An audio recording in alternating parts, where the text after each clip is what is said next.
رمضان كريم كريم كريم شهر عظيم عظيم عظيم رمضان كريم كريم كريم شهر عظيم عظيم عظيم قم للعبادة تلقى السعادة قم للعبادة تلقى السعادة تلقى السعادة تلقى النعيم اعوذ باللہ من الشیطان الرجیم بسم اللہ الرحمن الرحیم بیست تعلیمی ٹی وی چینل کے ساتھ میں ہوں اون عباس ایک بار پھر آپ کو بیست تعلیمی ٹی وی چینل کی جانب سے خصوصی رمضان ٹرانسمیشن ضیافت اللہ میں خوش آمدید عرض ہے۔ آج 10 رمضان المبارک ہے اور اس روز اسلام کی عظیم خاتون زوجہ رسول خدا صلی اللہ علیہ وسلم جناب حضرت ختیجۃ الکبریٰ سلام اللہ علیہ کا یوم وفات ہے، تو ہم اسی مناسبت سے آج ہم اپنے عزیز مہمان عزیز معلم جناب آغائے غالب حیات صاحب سے اسی مناسبت سے استفادہ کریں گے اور اس کے ساتھ ساتھ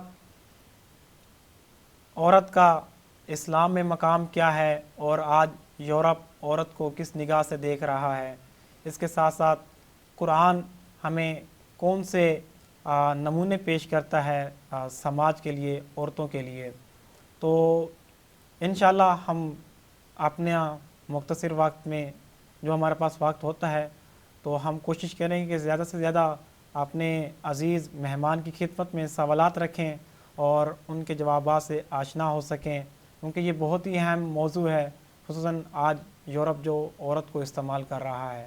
تو بلا تاخیر ہم اپنے مہمان کے انتہائی شکر گزار ہیں کہ وہ مسلسل ہمارے لیے وقت نکال کر تشریف لا رہے ہیں۔ تو قبلہ السلام علیکم، ایک بار پھر شکریہ کہ آپ تسلسل کے ساتھ ہمارے لیے وقت نکال کر یہاں تشریف لا رہے ہیں۔ علیکم السلام ورحمۃ اللہ۔ اپنے ناظرین کی خدمت میں بھی ہم سلام عرض کرتے ہیں، اور جناب سیدہ خدیجۃ الکبریٰ سلام اللہ علیہ ام المومنین مادر گرامی سیدۃ نساء العالمین ناصرہ دین اسلام مونس و غمخوار پیغمبر اکرم کی وفات کی مناسبت سے تعزیت و تسلیت عرض کرتے ہیں۔ قبلہ انشاءاللہ ہم آپ سے استفادہ کریں گے کہ جناب ختیجۃ الکبریٰ سلام اللہ علیہ کا مقام و منزلت کیا ہے اور انہوں نے اسلام کے لیے کیا کیا قربانیاں پیش کی ہیں، لیکن اس سے پہلے ہم آپ کی خدمت میں یہ سوال عرض کریں گے کہ خود اسلام میں قرآن میں عورت کی مقام و منزلت کیا ہے، عورت کو کس نگاہ سے دیکھا جاتا ہے، مثلاً مرد سے کم درجے پہ دیکھا جاتا ہے یا برابری ہے، یا جس طرح کہ یورپ مختلف پروپیگنڈا پھیلا رہا ہوتا ہے عورت کے متعلق، تو ہم یہی چاہیں گے کہ آپ ہمارے ناظرین کے لیے سامعین کے لیے اس بات پر روشنی ڈالیں کہ اسلام عورت کو کس مقام و منزلت پر دیکھ رہا ہے۔ جی بسم اللہ الرحمن الرحیم۔ دین مبین اسلام نے عورت کو بہت بڑا مقام عطا کیا ہے۔ اگر ہم دینی تعلیمات میں دیکھیں تو دین نے چند اہم منصب چند اہم مقام عورت کو عطا کیے ہیں۔ ماشاء اللہ۔ ماں کا مقام، بیٹی کا مقام، بہن کی صورت میں اور بیوی کی صورت میں، ہم یہ 4 مثلاً مختصراً اگر کہیں، اور ان چاروں کی اہمیت بھی دین نے بہت زیادہ بیان کی ہے۔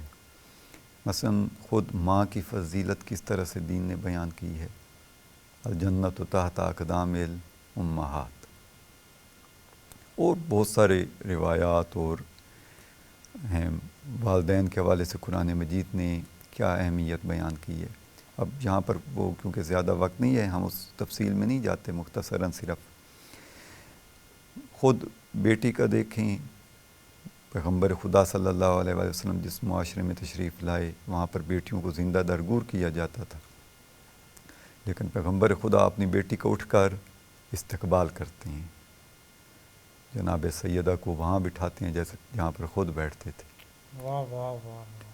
یہ بیٹی کے حوالے سے ہم یہاں سے یعنی جو بانی دین اسلام ہیں وہ کیا مقام عطا کر رہی ہیں، یہ معاشرے کو سمجھا رہی ہیں یہ بیٹی کا مقام کیا ہے. کس معاشرے کو سمجھا رہے ہیں؟ جہاں پر بیٹی کو زندہ درگور کیا جاتا ہے، زندہ دفن کر دیا جاتا ہے. اسی طرح سے آپ دیکھیں بیوی کے حوالے سے دین نے کیا حقوق رکھے ہیں، بہن کے حوالے سے دین نے کیا مقام عطا کیا ہے. یعنی اگر انسان ان میں سے ہر ایک مرتبہ جو دین نے عطا کیا ہے اور جو اس کی اہمیت اور جو اس کی عظمت بیان کی ہے، اگر انسان ہر ایک موضوع پر ماں کے حوالے سے بحث کرنا چاہے تو چند جلسے بحث کر سکتا ہے. بالکل. بیٹی کے حوالے سے بیٹی کا کیا مقام ہے.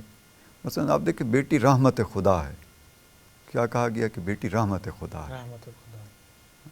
اب یہ مقام اس معاشرے میں جہاں پر عورت کی تذلیل کی جاتی تھی، اس معاشرے میں عورت کا یہ مقام عطا بتایا گیا ہے.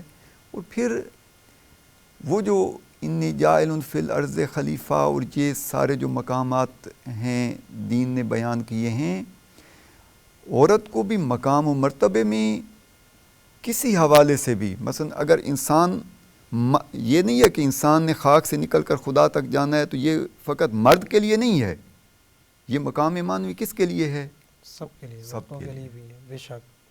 لہٰذا اس میں کمالات کے اعتبار سے کوئی کمی، کوئی فرق نہیں رکھا گیا مرد اور عورت کے درمیان کہ مرد فلاں کمال تک پہنچ سکتا ہے، عورت فلاں کمال تک نہیں پہنچ سکتی.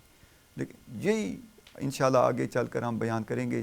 دین نے یہ جو نمونے پیش کیے ہیں، قرآن مجید نے جو نمونے پیش کیے ہیں، وہیں سے ہی ہمیں کیا ہے اندازہ ہو سکتا ہے کہ جس طریقے سے مرد ایک معنوی لحاظ سے بہت اعلیٰ مقام تک پہنچ سکتا ہے، عورت بعین ہی اسی مقام تک پہنچ سکتی ہے.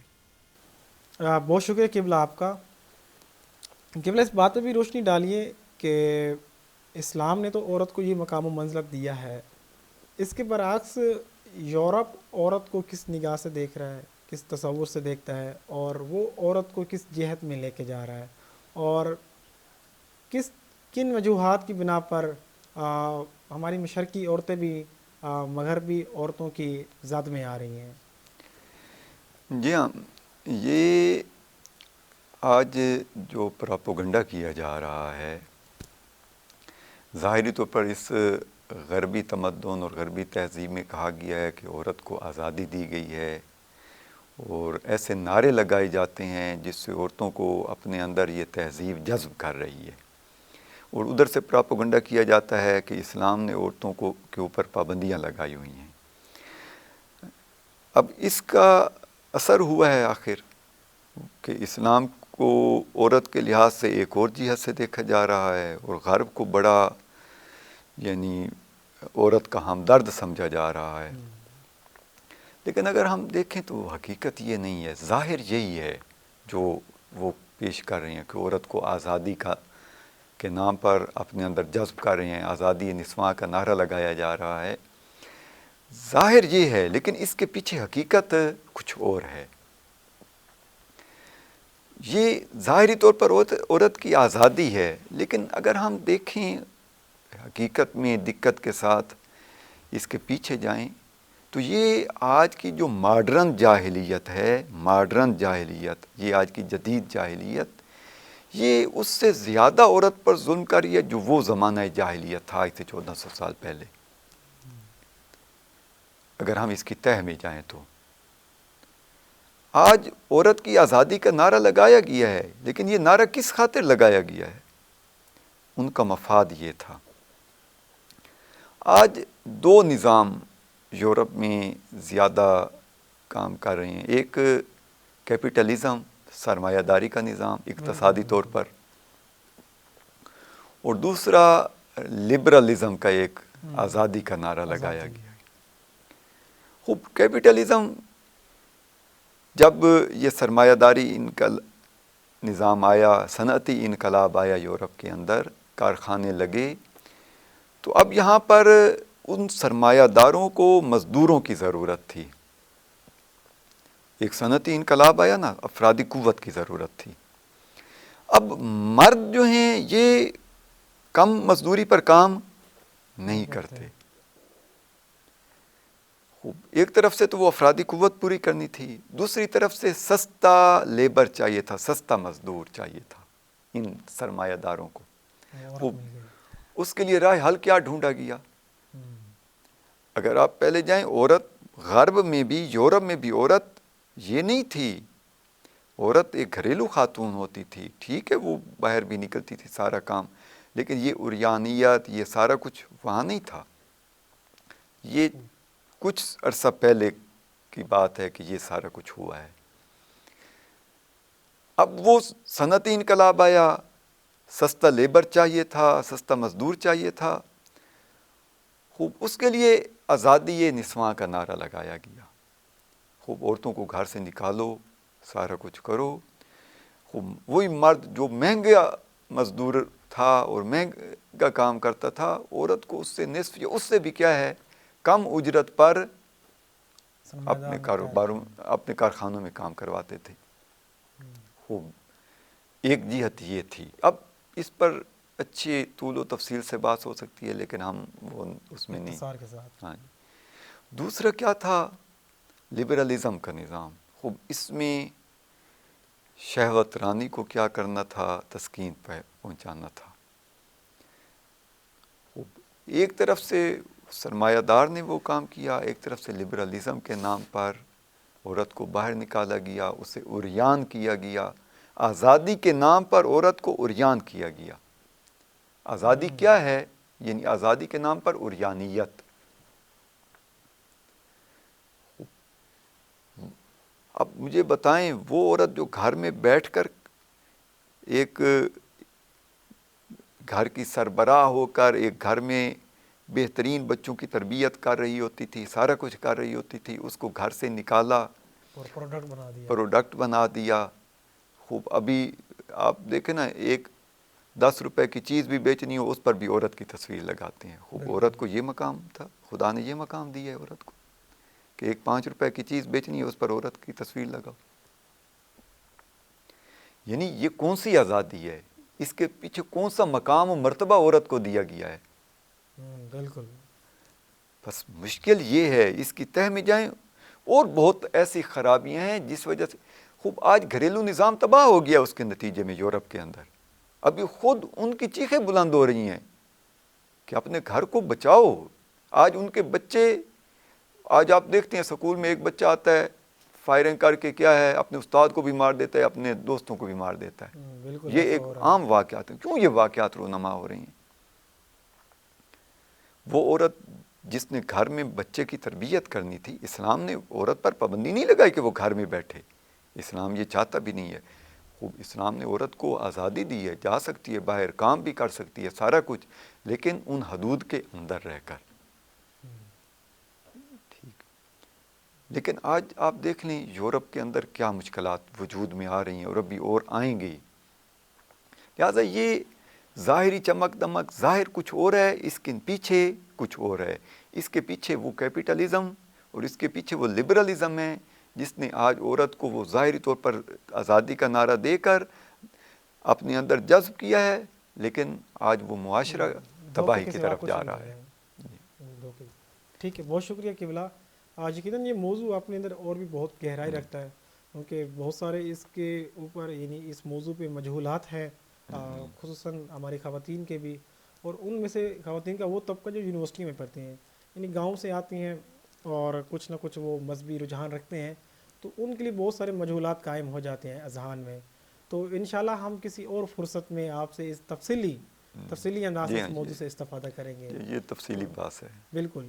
تو بہرحال ابھی ہم آپ سے یہ پوچھنا چاہتے ہیں کہ قرآن میں خداوند متعال نے کیسے خواتین کے لیے نمونے پیش کیے ہیں، مختصراً اس پہ روشنی ڈالیے گا۔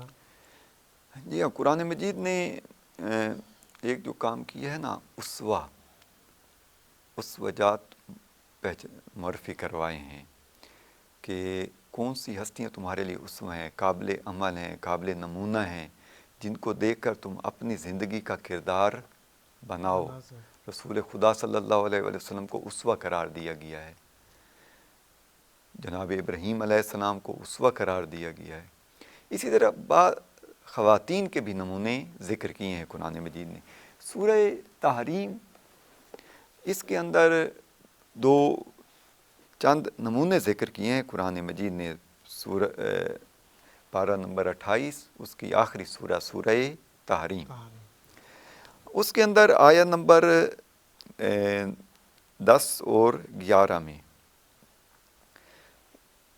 2 نمونے ذکر کیے جا رہے ہیں، وہ خواتین جو اپنی عظمت میں اوج پر پہنچی، اور وہ 2 نمونے ذکر کیے جا رہے ہیں جنہوں نے، جو ہوتی تو نبی کے گھروں میں تھیں، انبیاء کے گھروں میں ہوتی تھیں، انبیاء کی زوجہ تھیں، لیکن آپ دیکھیں ان کا کردار کیا تھا۔ بہت یعنی واقعاً یہ قرآن کتاب ہدایت ہے، یہاں سے آ کر ہم ہدایت لیں۔ یہاں ہماری خواتین دیکھیں یہ جو 2 نمونے ذکر کیے جا رہے ہیں کیسے ہے۔ قرآن مجید کی میں آیات پڑھتا ہوں۔ بسم اللہ الرحمن الرحیم۔ ضرب اللہ مثلا للذین کفروا امرأۃ نوح و امرأۃ لوط۔ کفار کے لیے اللہ تعالیٰ کیا ہے، مثال ذکر کر رہا ہے۔ ضرب اللہ مثلا للذین کفروا، امرأۃ نوح، جناب نوح کی زوجہ، و امرأۃ لوط، جناب لوط کی بیوی کا نمونہ۔ کانتا تحت عبدین من عبادنا صالحین، خوب یہ کس کے گھر میں رہتی تھیں؟ جناب نوح کے گھر میں اور جناب لوط کے گھر میں۔ خوب بہت بڑا عظمت کے حامل ہیں دونوں انبیاء، ان کے گھر میں رہتی ہیں۔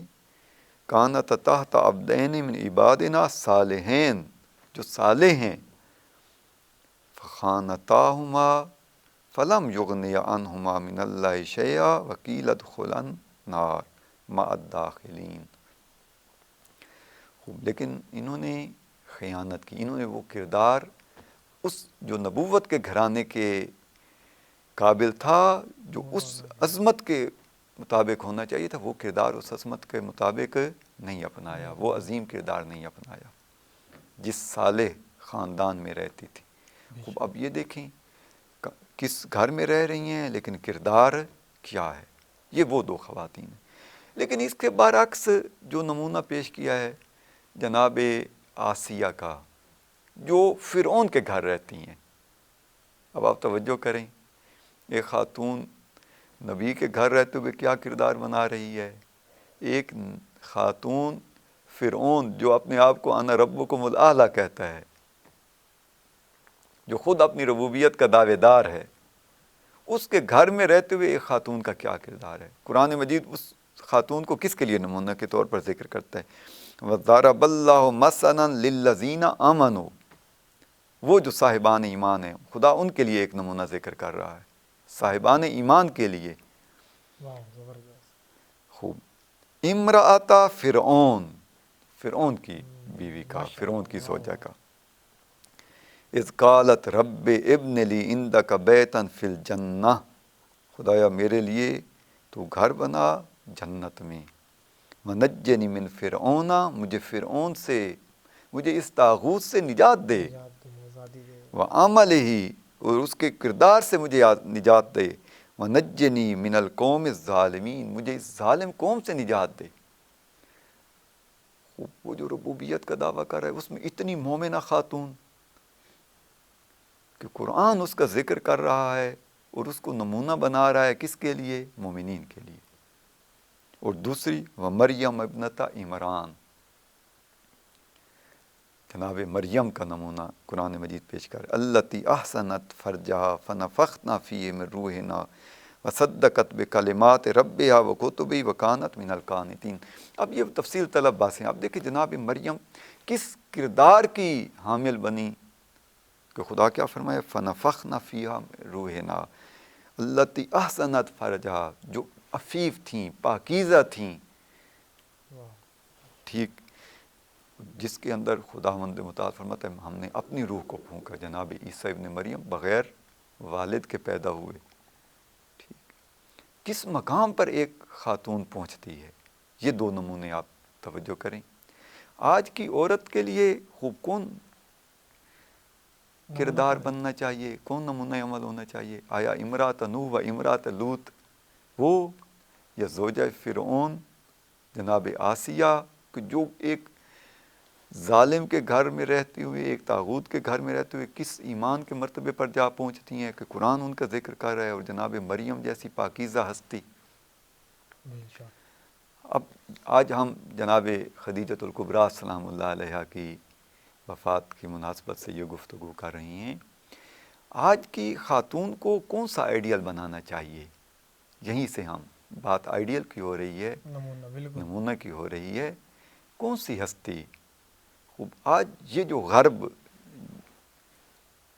جو خاتون کا نمونہ پیش کر رہا ہے کہ وہ ایک ٹافی بھی بیچنی ہو تو اس پر بھی عورت کی تصویر لگاؤ، ایک صابن کی ٹکیا بیچنی ہو تو اس پر بھی عورت کی تصویر لگا کر اپنی پروڈکٹ بیچو، اپنی چیز بیچو۔ یہ اس میں عظمت ہے خاتون کی، یا اس میں کردار میں عظمت ہے؟ قرآن اور دین کہاں پر لے کر جانا چاہتا ہے عورت کو، کس مقام پر لے کر جانا چاہتا ہے؟ اگر عورت اپنا مقام سمجھے تو خدا نے کیا ماں جیسا مقام۔ اب دیکھیں عورت کیا کام کر رہی ہوتی ہے، یہ بچہ جو رحم مادر میں پرورش پا رہا ہوتا ہے، وہاں سے یہ روح خدا کو لیتی ہے، اس بچے کے حوالے کرتی ہے، اور یہ بچہ اشرف المخلوقات کہاں سے پیدا ہوتا ہے؟ اس ماں کے شکم میں، ماں کے رحم سے۔ کیا مقام خداوند متعال نے اس ماں کو عطا کیا ہے۔ بہت شکریہ قبلہ آپ کا۔ واقعاً میں اس لیے سمجھ رہا ہوں کہ اس مختصر وقت میں اور ایک ایک سوال پہ یقیناً یہ جو موضوع ہے نا وہ پورا آج یعنی کہ اپنا کھل نہیں رہا، لیکن یہ کہ ہمارے پاس وقت اختصار ہے اور یعنی ہمارا موضوع بھی اور چل رہا ہے، تو انشاءاللہ ہم آپ سے ضرور استفادہ کریں گے اس حوالے سے۔ ابھی ہم اس جانب آتے ہیں کہ ہمارے ناظرین کے لیے آپ اس بات پر روشنی ڈالیں کہ جناب خدیجۃ الکبریٰ سلام اللہ علیہا کس مقام و منزلت کی حامل خاتون ہیں، اور اس کے ساتھ ساتھ انہوں نے اسلام کے لیے کیا کیا قربانیاں پیش کیے ہیں، اور آج کی عورت کن کن پہلوؤں میں جناب خدیجۃ الکبریٰ سلام اللہ علیہ کو اپنا سکتی ہے، ان کی سیرت کو مد نظر رکھتے ہوئے۔ جی ہاں، جیسے ابھی بات ہو رہی تھی کہ آج کی عورت کو اگر اپنے لیے آئیڈیل بنانا ہے، نمونہ عمل بنانا ہے، تو بہترین کردار جناب خدیجۃ الکبریٰ سلام اللہ علیہ کا ہے۔ کتنی عظیم شخصیت، ام المومنین، وہ ہستی کہ خداوند متعال نے پیغمبر خدا کو فرمایا کہ انا اعطینا کل کوثر، کہ ہم نے تمہیں کوثر عطا کی ہے۔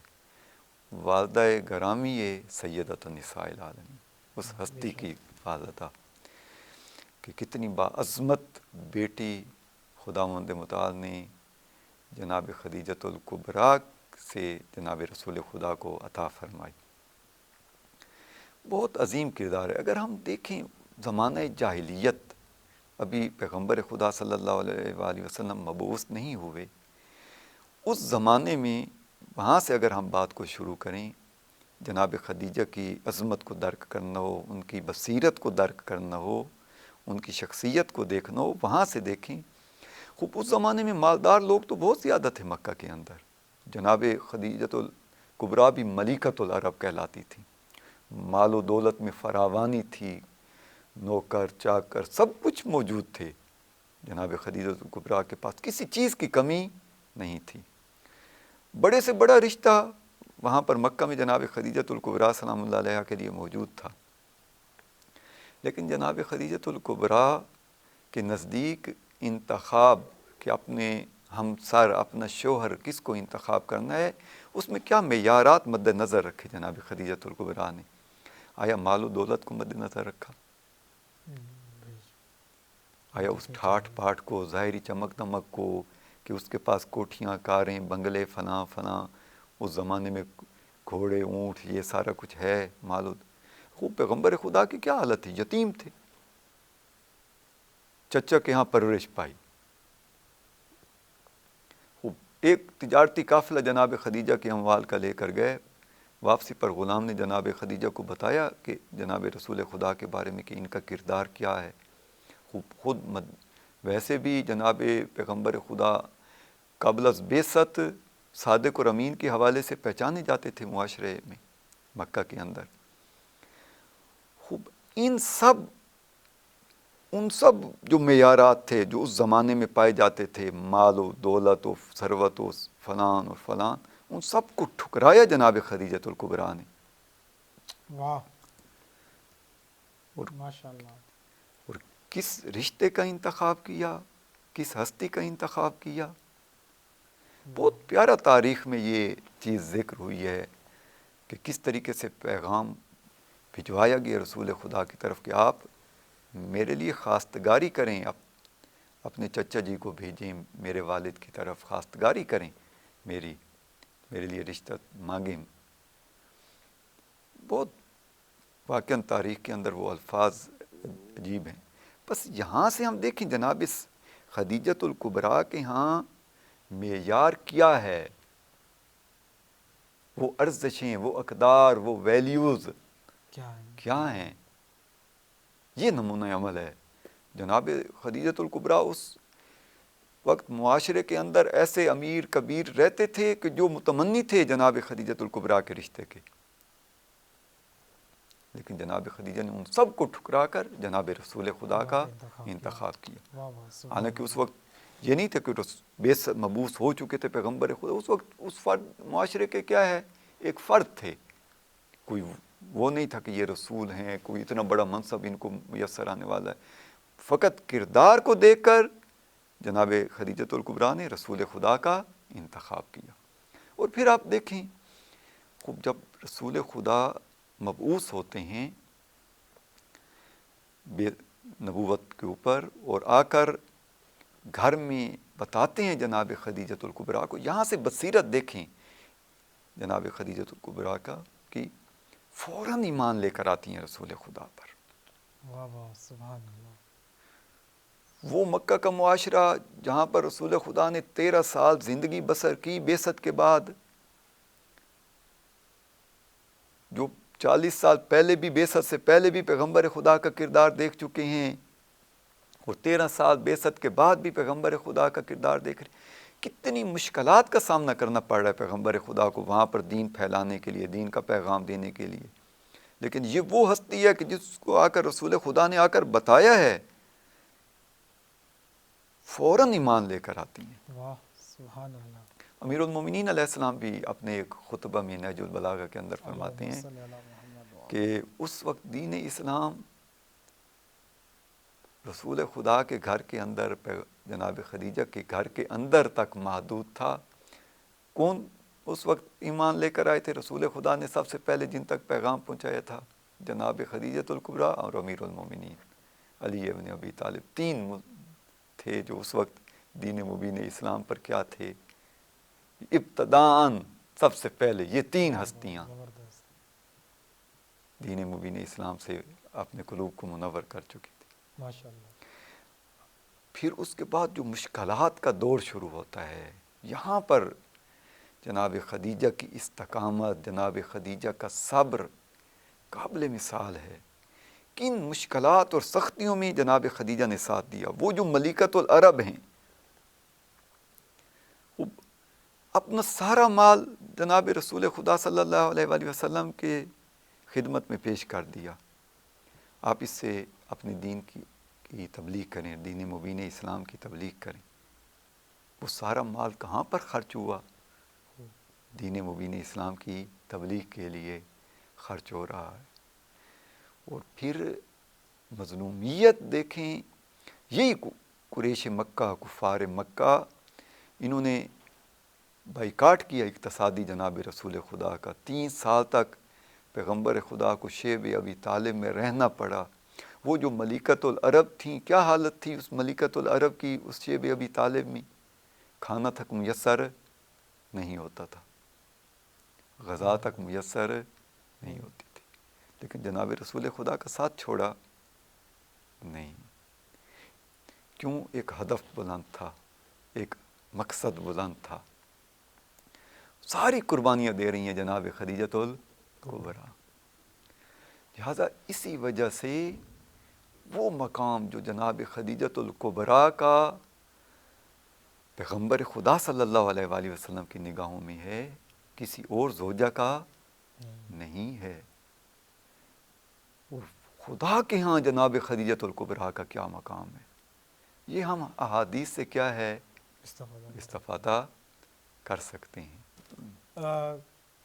قبلہ مزید آپ اس چیز پہ روشنی ڈالیے کہ احادیث کی روشنی میں جناب خدیجہ کا مقام و منزلت، اور اس کے ساتھ ساتھ آج کی عورت کے لیے ایک بہترین جو رول ماڈل جناب خدیجہ کا ہے، تو وہ کس طرح یعنی کہ اس رول ماڈل کو اپنائے؟ جی ہاں، احادیث میں بہت عظمت بیان کی گئی ہے جناب خدیجۃ الکبریٰ سلام اللہ علیہ کی. ضرورت ہے، یعنی میں پہلے عرض کر دوں، یعنی آج کی خاتون ضرور جناب خدیجۃ الکبریٰ سلام اللہ علیہ کے کردار کو پڑھے، اور وہ جو یورپی پراپوگنڈا ہے اس اثر سے باہر آئے، اس پراپوگنڈا سے باہر آئے. صحیح بخاری اہل سنت کی معتبر ترین کتابوں میں سے ہے. اس میں یہ حدیث ہے کہ جناب جبرائیل علیہ السلام نازل ہوئے اور بہشتی برتن میں بہشت کے کھانے لے کر آئے. جناب جبرائیل علیہ السلام بہشتی کھانے، اور آ کر رسول خدا صلی اللہ علیہ وآلہ وسلم کی خدمت میں عرض کیا کہ یہ دسترخوان خداوند متعال کی جانب سے خدیجہ کے لیے ہے. واہ سبحان اللہ. اور خداوند متعال جناب خدیجہ کو سلام کہہ رہا ہے. واہ واہ ماشاء اللہ. اب یہ مقام ہے اس ہستی کا خداوند متعال کی نگاہ میں. کیا مقام ہے؟ خداوند متعال سلام کہہ رہا ہے جناب خدیجۃ الکبریٰ کو. واہ واہ ماشاء اللہ ماشاء اللہ. اور بہشتی کھانے جناب جبرائیل کے ذریعے سے، واسطے سے آ رہے ہیں جناب خدیجۃ الکبریٰ کے. واہ واہ سبحان اللہ. کتنا عظیم مقام ہے خداوند متعال کی بارگاہ میں. اور بہت احادیث ہیں، یہاں پر وہ دامن وقت میں گنجائش نہیں ہے، ہم مختصراً یہاں پر. اسی طریقے سے خود احادیث ہیں رسول خدا صلی اللہ علیہ وسلم کی نگاہ میں، ہم دیکھیں کیا مقام ہے جناب خدیجۃ. جناب ابن عباس نقل کرتے ہیں حدیث رسول خدا صلی اللہ علیہ وآلہ وسلم کی کہ اس کائنات کے اندر عظیم ترین خواتین کون ہیں، باعظمت ترین ہستیاں خواتین کے اندر کون ہیں؟ پیغمبر خدا فرماتے ہیں افضل نساء اہل الجنہ، جنت کے اندر افضل ترین خواتین کون ہیں؟ 4 خواتین کا نام لیتے ہیں. خدیجہ بنت خویلد، جناب خدیجۃ الکبریٰ سلام اللہ علیہ. فاطمہ بنت محمد صلوات اللہ علیہ. مریم بنت عمران و آسیہ بنت مزاحم. وہی قرآن مجید نے جن 2 ہستیوں کو نمونے کے طور پر پیش کیا مومنین کے لیے. یہ 4 خواتین کیا ہیں؟ بہترین خواتین ہیں. تبری ایک بہترین اہل سنت کے ابو موسیٰ اشعری سے نقل کرتے ہوئے لکھا ہے انہوں نے، رسول خدا نے فرمایا کہ مردوں میں بہت سے لوگ کامل ہوئے ہیں، لیکن عورتوں میں سے صرف 4 وہ عورتیں کیا ہیں اس کمال کے اعلیٰ ترین مرتبے پر فائز ہوئی ہیں. وہی نام لیتے ہیں جناب مریم، آسیہ زوجہ فرعون، جناب خدیجہ بنت خویلد اور جناب فاطمہ بنت محمد صلوات اللہ علیہ. اب یہ مقام ہے جناب خدیجۃ الکبریٰ کا، افضل النساء اہل الجنہ، اور کامل ترین خواتین جو ہیں ان میں جناب خدیجۃ الکبریٰ کا شمار ہوتا ہے. اور جناب پیغمبر خدا کس قدر محبت کرتے تھے جناب خدیجہ سے. جناب خدیجۃ الکبریٰ سلام اللہ علیہا سے. کہتے ہیں کہ جب بھی رسول خدا قربانی کرتے تھے گھر میں تو اس قربانی کا گوشت جناب خدیجۃ الکبریٰ کے رشتہ داروں کے گھروں میں بھیجتے تھے. واہ واہ ماشاء اللہ ماشاء اللہ. کیوں؟ یہ جناب خدیجۃ الکبریٰ کے ساتھ واہ نسبت واہ، رکھتے ہیں. کمال. اور کہتے ہیں جناب عائشہ زوجہ رسول، ان سے بھی بہت ساری روایات نقل ہیں کہ پیغمبر خدا کس قدر محبت کرتے تھے جناب خدیجۃ الکبریٰ سلام اللہ علیہا سے. کہ جناب حتیٰ کہتے ہیں کہ جناب عائشہ بھی جب پیغمبر خدا کا قرب چاہتی ہوتی تھیں، پیغمبر خدا سے مثلاً کوئی بات اپنی منوانی ہوتی تھی تو جناب خدیجۃ الکبریٰ کا درمیان میں وسیلہ قرار دیتی تھی، نام لیتی تھی جناب خدیجۃ الکبریٰ کا، اور اس ذریعے سے اپنی بات جناب رسول خدا تک پہنچاتی تھیں اور ایک اپنی بات کو منواتی تھیں، مثلاً اگر کوئی اس طرح سے ہوتی تھی تو. اور پھر پیغمبر خدا کے یہاں تک ہے کہ جب فتح مکہ ہوئی، جناب خدیجۃ الکبریٰ ہجرت کے بعثت کے 10ویں سال وفات پا گئیں مکہ مکرمہ کے اندر. وہاں پر قبرستان جنت المالا، وہاں پر دفن ہے جناب خدیجۃ الکبریٰ سلام اللہ علیہا. خوب پیغمبر خدا ہجرت فرما گئے مدینہ کی طرف. بعد میں 8ویں ہجری میں مکہ فتح ہوا. جب آپ مکہ میں واپس تشریف لائے، مکہ فتح ہوا اور مکہ کے اندر داخل ہوئے، تو پیغمبر خدا نے مکہ میں داخل ہونے کے لیے جس رستے کا انتخاب کیا وہ اس قبرستان کے نزدیک سے گزرتا تھا. آپ نے وہاں پر مکہ میں جہاں پر اپنا خیمہ لگایا وہ اس قبرستان کے نزدیک لگایا تاکہ جناب خدیجۃ الکبریٰ کی قبر کے نزدیک ہو. آج بھی وہاں پر ایک مسجد بنی ہوئی ہے مسجد الفتح کے نام سے، جہاں پر رسول خدا کا خیمہ تھا. کیوں یہ رستہ انتخاب کیا؟ وہ محبت خدیجۃ الکبریٰ سلام اللہ علیہا. تاریخ میں نقل ہے یہ چیز. اس لیے اس رستے کا انتخاب کیا کہ میرا خیمہ خدیجۃ الکبریٰ کی قبر کے نزدیک ہو. اور پھر فرماتے ہیں رسول خدا جب بھی جناب خدیجہ کی یاد آتی تھی رسول خدا کو گریہ فرماتے تھے. رسول خدا گریہ کرتے تھے جناب خدیجۃ الکبریٰ کا کی وقت.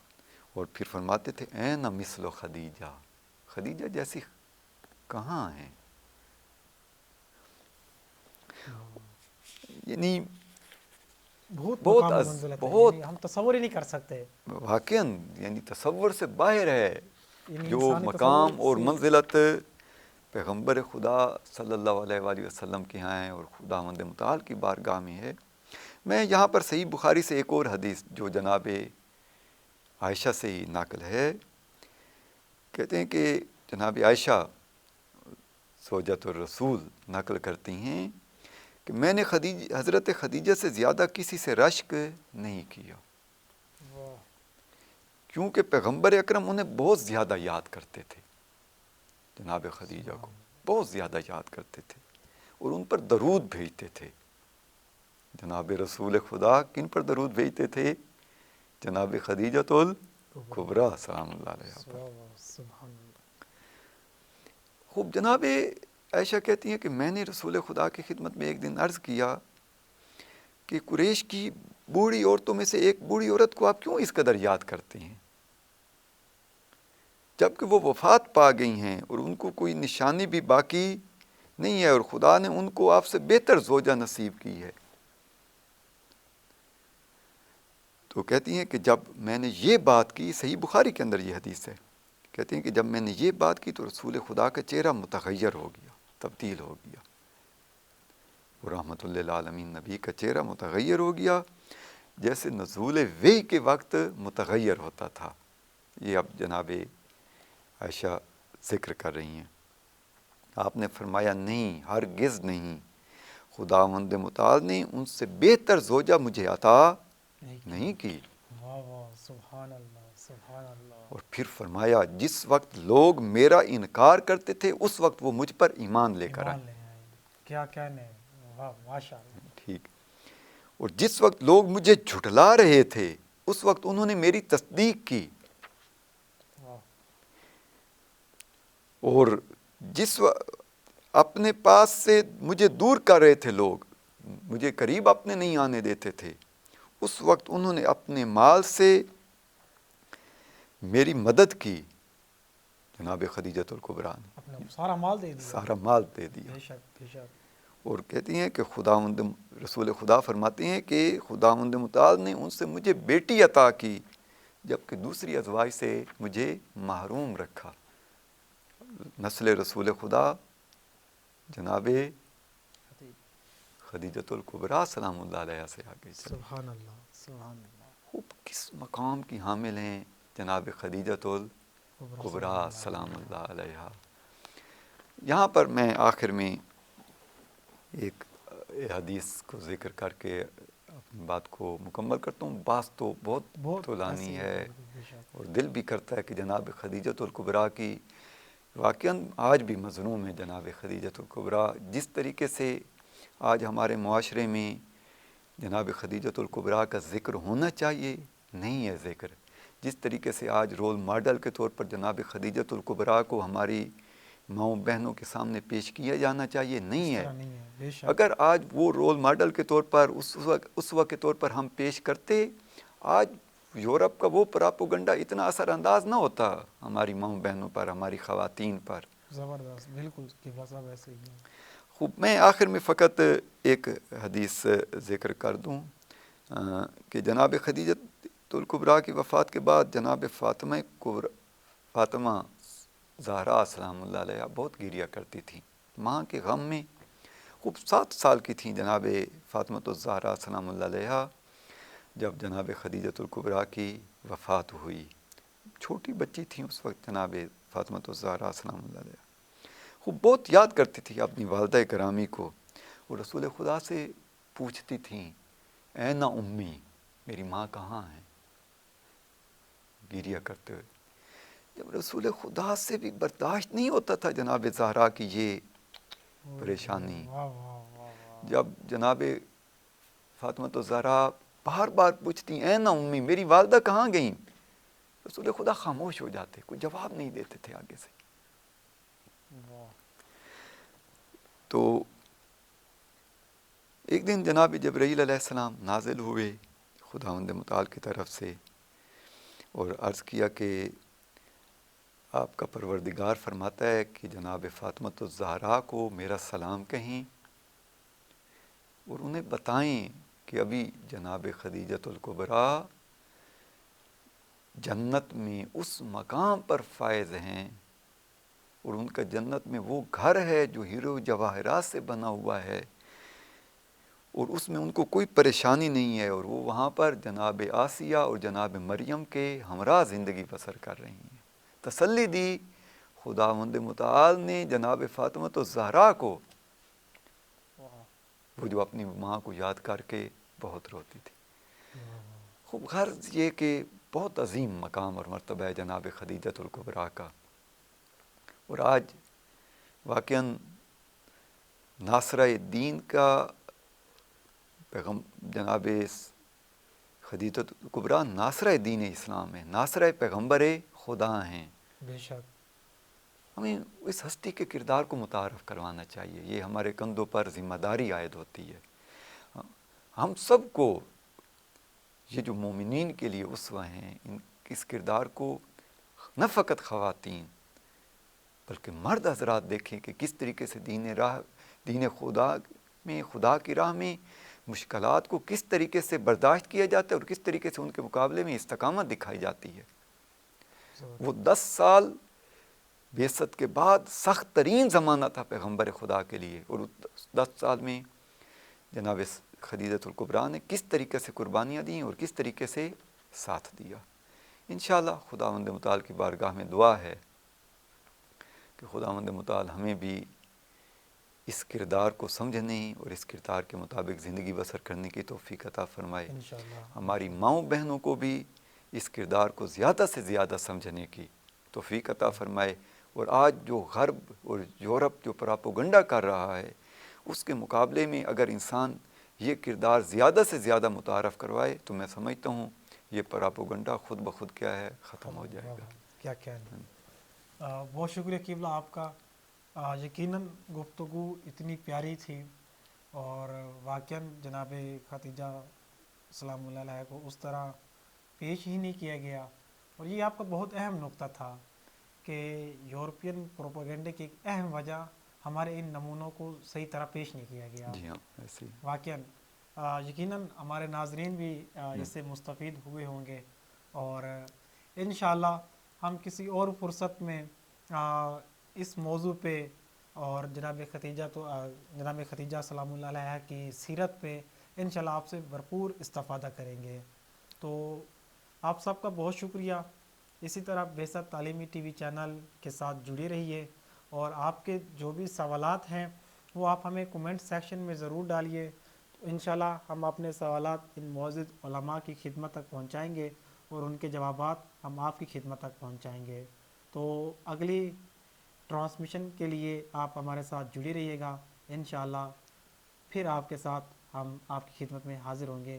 تب تک کے لیے والسلام علیکم ورحمۃ اللہ۔ رمضان كريم كريم كريم شهر عظيم عظيم عظيم رمضان كريم كريم كريم شهر عظيم عظيم عظيم قم للعبادة تلقى السعادة قم للعبادة تلقى السعادة تلقى السعادة تلقى النعمة